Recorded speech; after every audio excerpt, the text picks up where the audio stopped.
In today's episode, I will be giving my reactions and review to the fourth episode in season 1 of Star Wars The Acolyte, titled Day.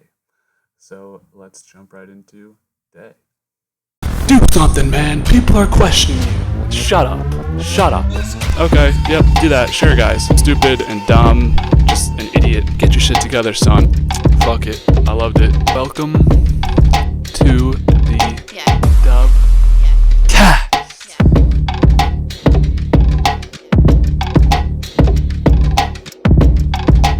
We are back with another episode of Star Wars The Acolyte. Another controversial week.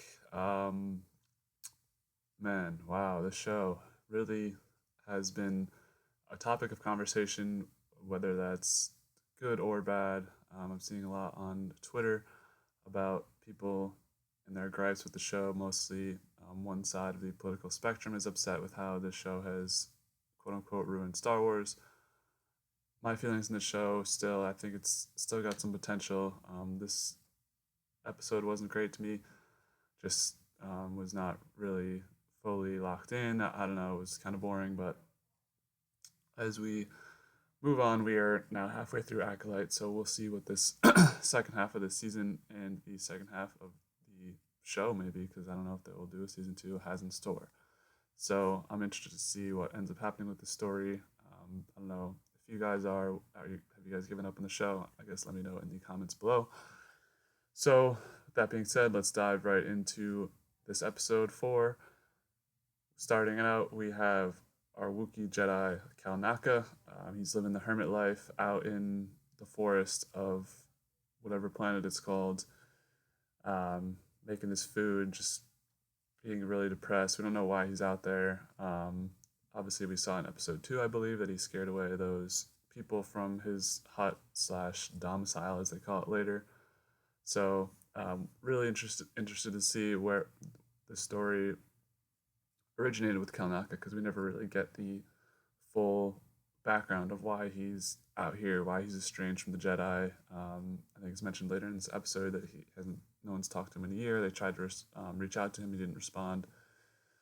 So he actually is moving things around in his hut, and we see a symbol, which I did not know what the symbol was at the time of watching this episode. It looked familiar, but I couldn't really place it, and going back to Reddit for all your Star Wars needs, I looked at the page, and they said it was a symbol that was also on May's forehead. Maybe it was like during the witch ceremony.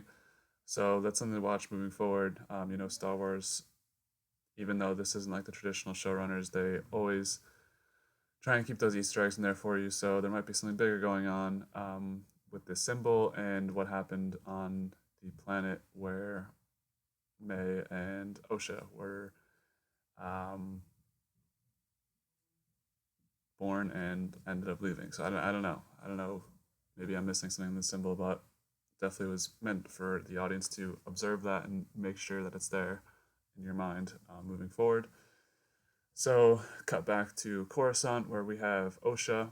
She is going to be quote unquote leaving the Jedi Temple, and I was at this point, I'm like, sure, you're leaving. We all know she's staying. She's the main character of the show, along with all the other Jedi. So it was pretty obvious to me that she wasn't actually going to leave the Jedi Temple, but nonetheless, she says she's going to leave. It seems like she's become kind of close with the Soul's new Padawan. They're upset about leaving each other, but Osha says they will come back to the cantina and trade stories about Master Soul, which that sounds like a great pastime and great use of your time, but hey, I'm not judging. I guess we won't see that, though, because, of course, Osha comes back. So most of May's episode, as we move on to her storyline, is her walking around in the forest with Kymir, the guy who helped her escape from the planet on episode 2. He's kind of this middleman between the Sith and her, also in on whatever sort of organization / alliance / deal that they have going on, which she actually mentions that she made a deal here. So we don't know anything about this deal. We'll see by the end of it, she doesn't actually want to go through with this deal, it seems like. So I don't know what the deal was to kill 4 Jedi, especially since it seems, at least I thought that the 4 Jedi she was trying to kill were because of what happened on their home planet. I didn't think that there was some sort of deal. I thought that she just wanted to do this for her own sake, for vengeance. But it seemingly as there's a bigger plan as the Sith guy slash red lightsaber guy. I don't know if he's a Sith, so I don't want to assume. But seems like he's got some sort of bigger plan as they made a deal to kill the four Jedi. So something to watch moving forward. I'm sure this will get brought up again, especially at the end of this episode as we finally met our Sith guy, kind of. Anyways, so we move back to Coruscant and we have a Jedi Council where there's a guy who looks like Kai Mundi. I'm not sure if that was actually supposed to be him or not. Didn't do the proper research into that, so sorry guys. Let me know if that was actually supposed to be him. Apparently the timelines don't match up. I've seen Star Wars Theory getting upset on Twitter already about it, so I'm sure it doesn't match up, but I'm not sure if that's actually him, so I don't know. We'll see later on.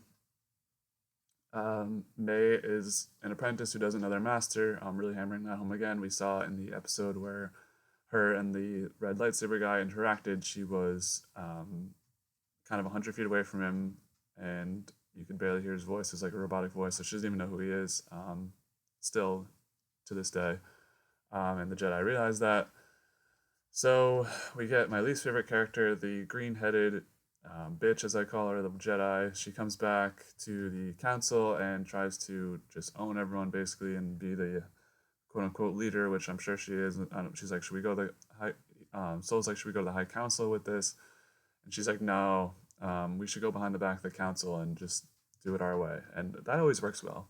Yeah, that seems like that's something the Jedi Council really likes, is when you go behind their back and make plans without them and do missions without them. Yeah, that's good stuff, man. Do that. I can't. You see the quote unquote Kaya Mundi character and another person like look at them like, what are they doing? So I don't know. Luckily, that's pretty much all we see from the green-headed girl. So they're talking about the plan, Soul and his gang, and they're going to need to give May something to lure her. This was heavily implied to me that the thing that they had to lure her was Soul himself. I think he thinks that he can talk her down. He thinks that they can figure it out, and he can just bring her back like everything's normal. So we'll see how that goes. Obviously, there's a major wrench thrown in by the end of this episode, but interested to see whether May relents on killing Soul, or she has a soft spot for him, or she just still wants to kill him. So we'll see that. More Kymir and May walking in their journey through this forest. It's neither of them has even seen his face, so this is a situation where it seems like this Sith just has major power over them, but they've never even seen his face. So I'm wondering how that came to be. Hoping we get that backstory as well moving forward. So Soul, cutting back to the Osha gang. Soul, of course, needs Osha for the mission, and she doesn't want to come because she's already leaving, right? But of course, she's coming. So she's going to head to the mission. Soul thinks she'll provide good use in the potential capture of May. I think she'll be able to draw them in. Maybe that's what he was talking about when he said that they have something that May wants. So I don't know. We'll see where this sister interaction goes. We only saw them look at each other in episode 2 in real time. Obviously, we had the whole flashback episode 3, so we don't know what their real feelings are about each other. Obviously, they weren't able to pull the trigger, each of them on each other, so something to watch moving forward. So, cut to the controversial scene of this episode that everyone hated. We have Bazil, this cool kind of rat character. Honestly, I thought he was pretty dope. He's just playing with Osha's bot, that little stupid thing that she has that they're trying to sell a million toys of. But he like screws with it, and she's like, "Hey." And so Osha is going to ask the Padawan what its name is, or what his name is, or what they's name is. So there's your big line of the episode. Star Wars used they them. Oh my God, cancel the show. New Star Wars is dead. So Bazil is a they. Apparently, it's a rat. I don't even think it was meant to be as this like pronoun thing. Maybe it was, because I've seen stuff about the showrunners and what their beliefs are. So I don't know. I'm gonna leave it up to the air. I don't know What that was supposed to be. Maybe it's just, I don't know. I have nothing to say. So, cut back to Loser Yord. He wants the blaster that Osha has because it is property of the Jedi. Okay, bro, this guy's losing me, of course. I've known, if you watched my first couple episode reviews, I did not like this guy so far. And that continues on with this scene where he's just being a dick for no reason to Osha about a blaster. Clearly, she's not a threat to anyone, so I don't understand his mindset here. But nonetheless, we move on. We find out that Bazil is a tracker. Um, Pretty much the last like third of the episode is I'm trying to find him because he just goes off and is like tracking hunt. But I don't know. I like him being a tracker, or they being a tracker. Sorry. I don't know. Seemed like a decently cool character. I always like the niche little guys that show up. So shout out to Bazil. We'll see more about him moving forward. I guess I don't know. This might be it for him in the show, but we'll see. So finally, my boy Yord, he's gonna actually do something important and do something like semi good. So he's going to talk to Osha about how May is his wound or her wound. So this really inspires Osha to come on the trip, and she's going to try and amend things with May. Apparently, this is the thing that held her back from being a Jedi, was always this potential loss of May that she experienced. So now that May's back, this will help them fix it. Maybe she'll probably return to the Jedi Order, is my guess, but I don't know. Yord finally shows some actual good sense and social setting, and I don't know, some actual fucking dialogue that's important. So as both gangs kind of head to this forest, the Jedi side are heading to this forest, and it's kind of like a whack ass forest. I'm gonna be honest, it's just weird vibes. But there's these kind of things in the tree, in the middle of the tree. Osha is running into them. She, this huge ass bug comes, and Soul lifts his lightsaber, runs right into it, splits it in half. Which I thought the Jedi were supposed to be nice to animals, but whatever. Apparently, it's attracted to the light. It's called an Umber Moth.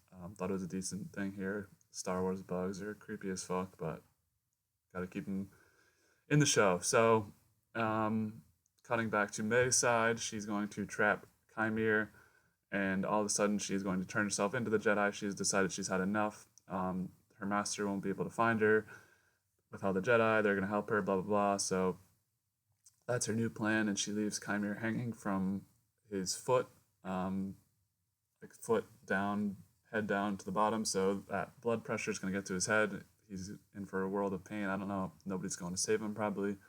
So poor Chimere, he might be dead. But big story here is May is going to has this change of heart, which honestly doesn't seem like there's a lot of build up to that, but whatever. I mean, just, at this point, the show is kind of just saying F it and just running with it. So I don't know, whatever. So we go to back to the Jedi, and they're going to find Kalnaka, and he's already dead. He has a slight like Jedi or lightsaber wound. I shouldn't say Jedi. Lightsaber wound to his chest. He's a goner.